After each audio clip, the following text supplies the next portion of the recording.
علیکم السلام ورحمۃ اللہ وبرکاتہ۔ اللہ رب العالمین خیر و عافیت میں رکھے۔ سوال بڑا ہی اہم ہے اور یہ بعض شیعہ روافض کی طرف سے بارہا بطور شبہہ اور بطور اعتراض پیش کیا جاتا ہے۔ وہ یہ ہے، سعد بن ابی وقاص رضی اللہ عنہ راوی ہیں، ان نبی صلی اللہ علیہ وسلم قال ان اعظم المسلمین جرما من سأل عن شيء لم يحرم فحرم من اجل مسألته۔ صحیح البخاری 7289، صحیح مسلم 2358، کہ مسلمانوں میں سب سے بڑا مجرم وہ ہے جو حرام نہ کی گئی چیز کے سلسلے میں پوچھا اور اس کے سوال کرنے کی وجہ سے وہ چیز حرام قرار دی گئی۔ تو یہ شیعہ رافضی ہمیشہ اس قسم کی بات پوچھتے رہتے ہیں اور شبہ پیش کرتے رہتے ہیں۔ دراصل یہ وہ سوال ہے جو بطور مذاق، بطور ٹھٹھا اور بطور استہزاء کیا جائے، بطور استہزاء کیا جائے یا ہٹ دھرمی پر مبنی سوال ہو، اس کے بارے میں ہے۔ اس کی ایک واضح ترین مثال یہ ہے کہ اللہ رب العالمین نے بنی اسرائیل کو یعنی یہودیوں کو حکم دیا، اللہ رب العالمین نے، ان اللہ یأمرکم ان تذبحوا بقرہ، اللہ رب العالمین تمہیں حکم دیتا ہے کہ تم ایک گائے ذبح کرو، ایک گائے۔ اب گائے کا رنگ کیسا ہو، گائے کی عمر کتنی ہو اور گائے کتنی موٹی ہو یا پتلی ہو، اس سے کوئی واسطہ نہیں تھا۔ اللہ رب العالمین کا ایک عام حکم تھا کہ کوئی بھی ایک گائے ذبح کر دو۔ لیکن بنی اسرائیل نے بارہا پوچھا کہ وہ حل میں استعمال کی جانے والی گائے ہو یا نہ ہو، بڑی عمر کی گائے ہو یا چھوٹی عمر کی گائے ہو، اس گائے کا کلر اور رنگ کیسا ہونا چاہیے۔ طرح طرح کے سوالات اس طرح سے بنی اسرائیل نے کیا کہ اللہ رب العالمین نے انہیں اور مزید مشکل میں ڈال دیا، مزید مشکل میں ڈال دیا۔ لیکن کوئی علم حاصل کرنے کے لیے، کوئی مسئلہ جاننے کے لیے سوال کرے تو بالکل درست ہے، اور عام طور پہ سوال کرنے والے کے سوال ہی سے اندازہ ہو جاتا ہے کہ یہ مذاق کے طور پر سوال کر رہا ہے، ٹھٹھا کے طور پر سوال کر رہا ہے یا علم حاصل کرنے کے لیے سوال کر رہا ہے۔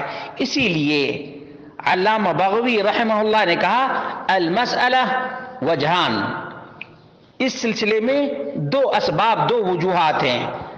احدہما، ایک یہ ہے کہ ما کان علی وجہ التبیین والتعلم، جو وضاحت کے لیے سوال کیا جائے، جو علم حاصل کرنے کے لیے سوال کیا جائے، فیما یحتاج الیہ من امر الدین، جو دین کا مسئلہ نہ جانتا ہو اس کو جاننے کے لیے سوال کرے، فہو جائز مامور بہ، تو یہ سوال کرنا جائز ہے، بلکہ ایسے سوال کرنے کا حکم اللہ رب العالمین نے دیا ہے۔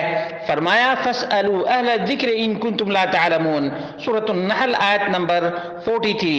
اسی طرح سے اللہ رب العالمین نے فرمایا فاسأل الذین یقرؤون الکتاب من قبلک، سورہ یونس آیت نمبر 94، کہ جن کو معلوم ہے ان سے سوال کیا کرو، ان سے پوچھو، لیکن ہٹ درمی کے لیے نہیں، علم حاصل کرنے کے لیے، معلومات کے لیے اور مسئلے کی حقیقت جاننے کے لیے۔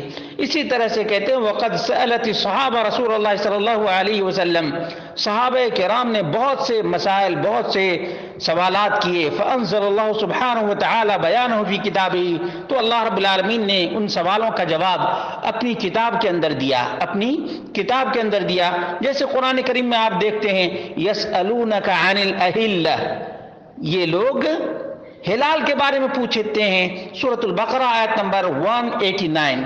اسی طرح سے اللہ رب العالمین نے فرمایا وَيَسْأَلُونَكَ عَنِ الْمَحِيضِ، سورۃ البقرہ آیت نمبر 222۔ اسی طرح سے سورۃ الانفال کو دیکھ لیجیے، یسألونک عن الانفال، سورۃ الانفال آیت نمبر 1۔ معلوم یہ ہوا کہ علم دین حاصل کرنے کے لیے، مسئلہ معلوم کرنے کے لیے سوال کرنا درست ہے، لیکن بطور ہٹ دھرمی اور بطور سخریہ، بطور مذاق کوئی سوال کرتا ہے اور اس کی وجہ سے ایک چیز حرام قرار دی جاتی ہے، یہ زمانے وحی کی بات ہے۔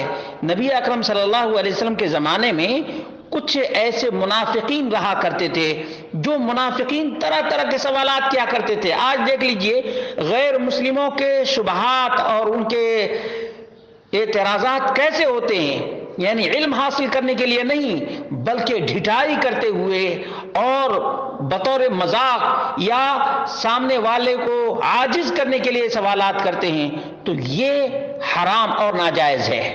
بطور استہزاء ہو، ٹھٹھا اور مذاق کے طور پر سوال کیا جائے تو یہ حرام اور ناجائز ہے، لیکن دینی معلومات حاصل کرنے کے لیے سوال کرے تو یہ بالکل جائز ہے، جیسا کہ قرآن کی آیات کے حوالے سے بیان کیا گیا۔ اور کہتے ہیں علامہ بغوی، والوجہ الآخر ما كان على وجه التکلف فهو مکروہ فسکوت صاحب الشرع عن الجواب في مثل هذا زجر وردع للسائل فإذا وقع الجواب كان عقوبة وتغلیظا والمراد من الحدیث هذا النوع من السؤال، ایسا بطور تکلف اور بطور سخریہ ہو تو یہ ممنوع ہے۔ وقد شدد بنو اسرائیل على انفسهم بالسؤال عن وصف البقرة مع وقوع الغنیہ عنه بالبیان المتقدم فشدد اللہ علیہم، اور یہ شرح السنہ جلد نمبر 1 صفحہ نمبر 310 ہے۔ معلوم یہ ہوا کہ ایک مسلمان کو وہی مسائل پوچھنا چاہیے جس کی اس کو ضرورت ہے۔